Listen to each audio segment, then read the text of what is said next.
મતદાર યાદી સુધારણા અભિયાનમાં શિક્ષકોને મોટા પાયે ફરજ સોંપાતા રાજ્યભરમાં શિક્ષણ વ્યવસ્થા અસરગ્રસ્ત બની રહી છે।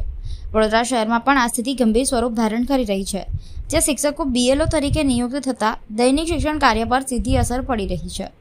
વારસિયા રિંગ રોડ પર આવેલી કવિ દુલાકાક શાળામાં અનેક શિક્ષકોને BLO ફરજ સોંપવામાં આવી છે, જેના કારણે વર્ગખંડમાં શિક્ષકની અછત સર્જાઈ રહી છે અને વિદ્યાર્થીઓનો અભ્યાસક્રમ ખોરવાઈ રહ્યો છે।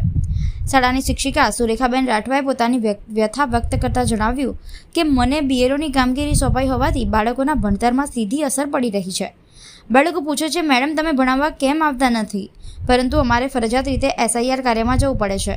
વાર્ષિક પરીક્ષા નજીક છે, રિવિઝન કોર્સ ચાલુ છે, છતાં શિક્ષણના બદલે મતદાર યાદી કાર્યમાં જોડાવું પડી રહ્યું છે।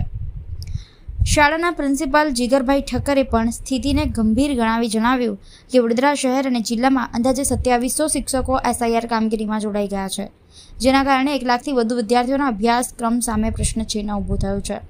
રિવિઝન અને પરીક્ષા બંને જુદા જુદા તબક્કામાં છે, પરંતુ શિક્ષકો ક્લાસરૂમમાં હાજર નથી। ઘણા વર્ગખંડો શિક્ષક વિહોણા બન્યા છે અને બાળકોને શિક્ષક વગર અભ્યાસ કરવો પડે છે। હાલ પરિસ્થિતિ એવી છે કે અનેક શાળાઓમાં વર્ગખંડોમાં શિક્ષક વગરના વિદ્યાર્થીઓ બેઠા હોય છે, જે શિક્ષણ વ્યવસ્થાની કરુણ હકીકત ઉજાગર કરે છે। BLO ફરજમાં વ્યસ્ત શિક્ષકોની અછતના કારણે શિક્ષણની ગુણવત્તા સીધી અસરગ્રસ્ત બની રહી છે। શિક્ષક તરીકે તો હું વિચારું છું કે બાળકોનું ખૂબ જ ભણતર બગડી રહ્યું છે, કારણ કે આ કામગીરીમાં લગભગ 1 મહિનાથી સતત અમે દોડતા રહ્યા છે। એમાં બાળકો, મારું તો મારી સ્કૂલમાં છે બૂથ, તો બાળકો આવીને પૂછે છે કે મેડમ તમે ક્લાસમાં ક્યારે આવશો,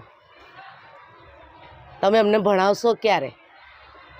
તો એનો જવાબ કે બેટા મને આ કામગીરી આપી છે એટલે મારાથી ક્લાસમાં નથી આવી શકાતું। એટલે બાળકોનું તો બહુ જ બગડી રહ્યું છે। વાર્ષિક પરીક્ષાઓ પણ આવશે તો શું પ્રમોશન આપી દેશો? તમે ડાયરેક્ટ ચડાવી દેશો છોકરાઓને? શું કરશે સરકાર? જો આ રીતે થશે તો પછી તમે ભણાવી જ નહીં શકો, રિવિઝન નહીં થઈ શકે, તો વિદ્યાર્થીઓના ભાવિ સાથે એ તો ચેડા છે। કે બાળકોનું આખું ભવિષ્ય જ બગડવાનું છે। અહીંયાથી જો નાના વર્ગથી જે કાચું રહી જાય તો આગળ તો પછી એને એ પાછું રિપીટ કરાવવું પડે, એને આગળનો કોર્સ પૂરો ના કરી શકાય, જે હાલનો છે એ પણ પૂરો ના કરી શકાય। તમે સરકારને કીધું, તમે તંત્રને વિનંતી કરી કે મને આ કામગીરીમાંથી મુક્ત કરો? મને તો કહ્યું જ છે અને હું એક વખત તો મારે બોલવાનું પણ થઈ ગયું છે, કારણ કે આ કામગીરીના લીધે હું ભણાવી નથી શકતી, એનું મને ખૂબ જ દુઃખ છે। અત્યારે તો હું વારે ઘડીએ બી કહું છું કે આ ભણતર માટે તો સાહેબ હું આ છોડી દઉં, પછી એ લોકો શું કરે મારી જોડે? એમ ડર લાગે છે સરકાર સામે બોલતા? ના, કશો કોઈ ડર નહીં। છોડી દેશે તો મહેનત મજૂરી કરીને બી ખવાય, ડર તો શાનો હોય? પણ કેવું છે કે એક વખત કામ લીધું છે તે પૂરું કરીને પછી છૂટું જ કરી દેવું છે। હવે આ કામગીરી હવે નથી કરવી, હાથમાં લીધું છે તો પૂરું કરી દઈએ એને, બાકી હવેની જે ફરીથી કામગીરી આવે તો એ તો સદંતર ના પાડવાની છું। સરકાર જે રીતે આના માટે પૈસા આપી રહ્યા છે એનાથી ખુશ છો તમે? જે રીતના તમને વેતન આપવાનું નક્કી કર્યું એનાથી ખુશ છો તમે? વેતન તો ગૌણ છે, પણ આમાં જે મેઇન વસ્તુ છે બાળકોનું બગડે છે।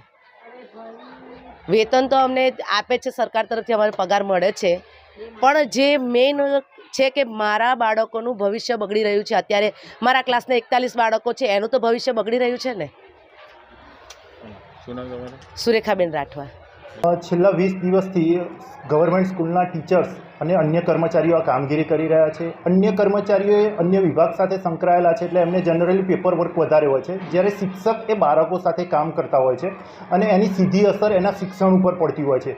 આજે વડોદરા જિલ્લાની વાત કરીએ, વડોદરા શહેર અને જિલ્લામાં મળીને કુલ 2700 શિક્ષકો આશરે આ કામગીરીમાં રોકાયેલા છે।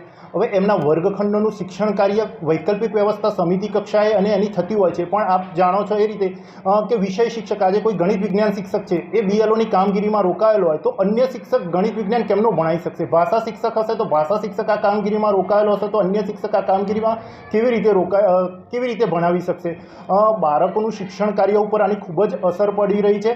સાથે સાથે સર્વ શિક્ષા અભિયાન દ્વારા મિશન મોડ, નિપુણ ભારત, આવા જેવા કાર્યક્રમો સતત ચાલુ જ હોય છે અને એ શિક્ષણના જ કાર્યક્રમ છે, એટલે કરવાના જ હોય અને એ બાળકો માટેના જ છે, એટલે સ્વાભાવિક રીતે શિક્ષક આ કામમાં જોતરાયેલો જ હોય।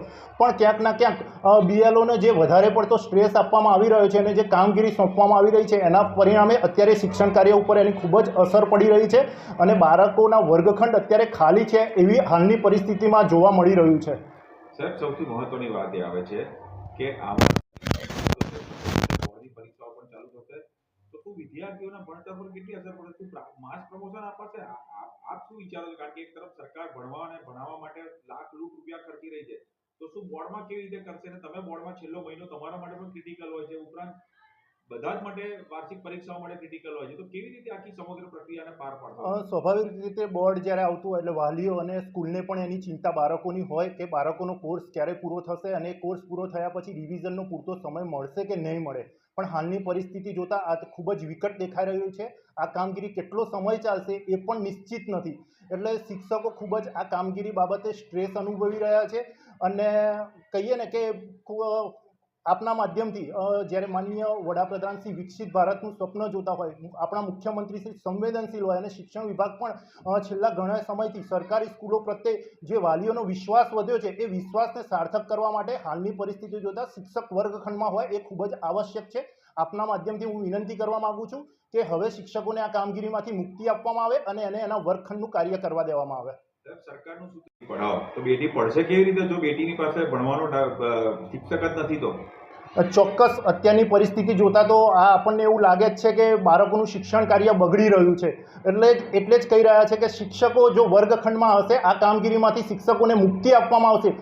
આમ પણ ઘણી બધી પ્રાઇવેટ એજન્સીઓ આ કામગીરી કરવા માટે રોકાયેલી હોય જ છે. તો બહારના કોઈ એજન્સીને આ કામ આપી અને આ કામ કરાવવામાં આવે તો જ શિક્ષણ કાર્ય વ્યવસ્થિત રીતે થઈ શકે એમ છે. સર, એક અંદાજનો જે આપણે કીધું 2700 શિક્ષકો શહેર જિલ્લાના આમાં ઇન્વોલ્વ છે, તો આશરે કેટલા હજાર વિદ્યાર્થીઓના ભણતર સામે સવાલ ઊભા છે? કેટલા હજાર વિદ્યાર્થીઓ છે જેનું ભણતર બગડી રહ્યું છે?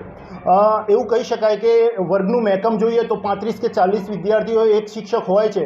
તો એ જોવા જઈએ તો ડાયરેક્ટ 1 લાખ બાળકોના ભણતર ઉપર અત્યારે અસર પડી રહી છે એવું દેખાઈ રહ્યું છે.